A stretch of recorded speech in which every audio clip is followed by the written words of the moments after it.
Okay, this next section is the overview of FBA, which is known as Fulfillment by Amazon.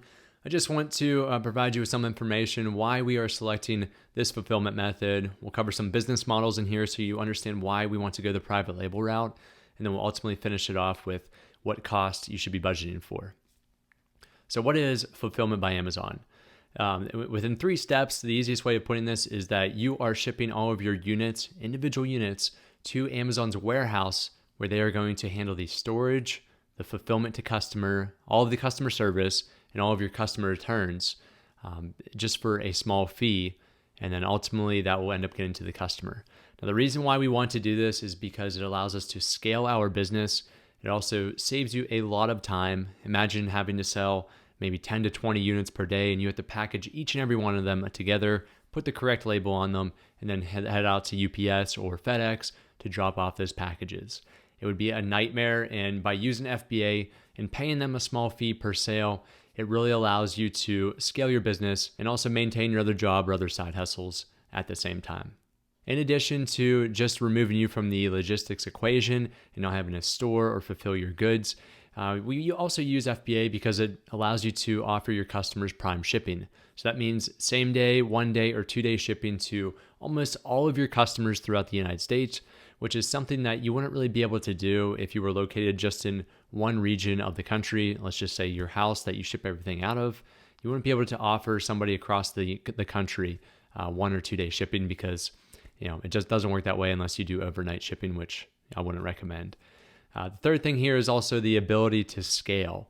So as I mentioned, if you are restricted based on your time, if you are a one-man or one-woman business, you can only ship so many products per day. Now, if you use Amazon's FBA program, you leverage their entire fulfillment network, and you could sell 1,000 units in a day. They are capable of handling that. You are not, unfortunately.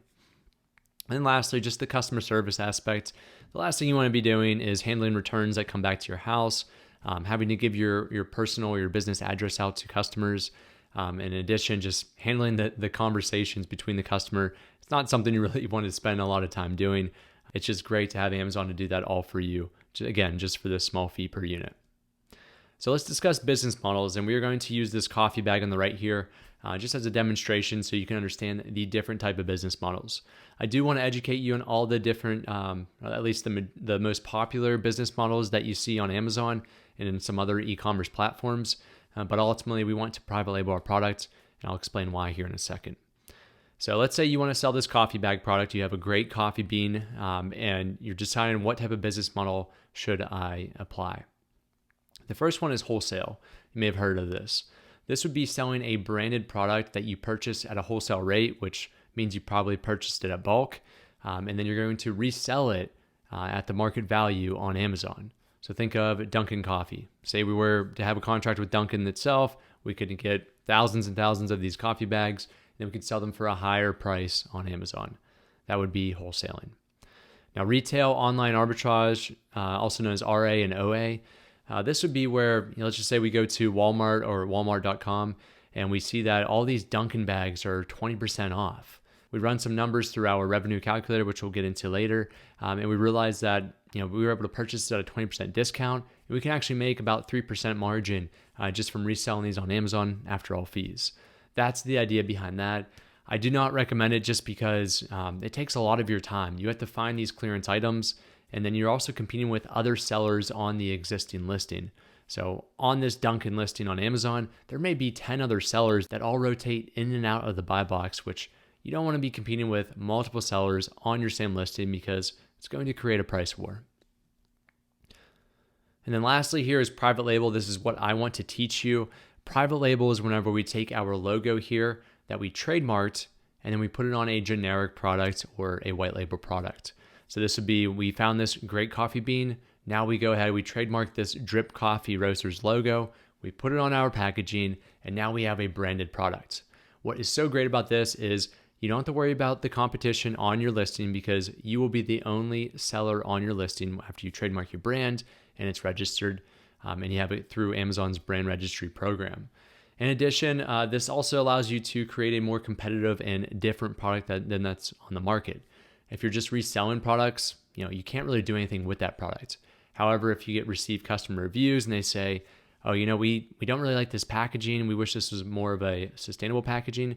You are able to make that change in your next batch of products, and it will allow you to create a more long-term successful product. Now, I will say really quickly, from years and years of teaching over 450 students up to this point in time, I've never taught a successful Amazon student that had a long-term successful strategy that didn't private label. So that is why I only focus this course on private labeling, because your chances of success are going to be that much higher compared to wholesaling, retail, or online arbitrage.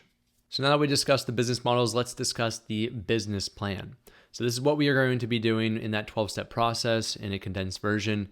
Our business plan will be to use research that I will teach you directly and how to locate whatever this product is going to be for you. And from there, I'm going to teach you how to create your logo, how to trademark your logo and your brand name, and then take that brand name, get it registered through Amazon Brand Registry, put your logo on the product itself with your supplier, and then we'll have it shipped to Amazon's fulfillment centers through their FBA program. And then our goal of this is for me to stick with you until the very end, until you make that first sale with your units. All right, and then lastly, let's discuss the startup cost.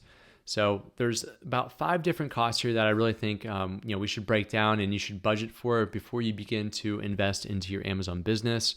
Again, always make investment decisions based on your personal circumstances and understand that these returns are never guaranteed. Just like any business model, there is risk involved. So for the first one, you should budget at least $300 for your LLC formation, which we'll get into here in a second. Most states do have a less of a filing fee, but this $300 should be the maximum that you should be willing to spend for that formation. Next one is $250 for filing your trademark with the United States Patent and Trademarking Office, USPTO. That's $250 per international class and ID. And then the third one here is $1,000 for your products plus shipping to the United States. So this is $1,000 for your products, for any customization that you do to it, and to ultimately get those products from overseas or your supplier's location to Amazon's fulfillment centers. And the last two here, $250 for advertising budget, which will be necessary since we'll be launching a new product without any reviews. And then $200 for miscellaneous expenses, such as your monthly fee to sell on Amazon, in addition to just anything that may come up. So that brings us to a total of $2,000 as a minimum. I do recommend starting out as small as possible with this $1,000. There's no reason why you should go all in and spend $5,000, $10,000 in your batch of products until you've validated that you can make a sale and this is a business that you want to continue to scale. Smaller the better here, and that is what I plan to teach you.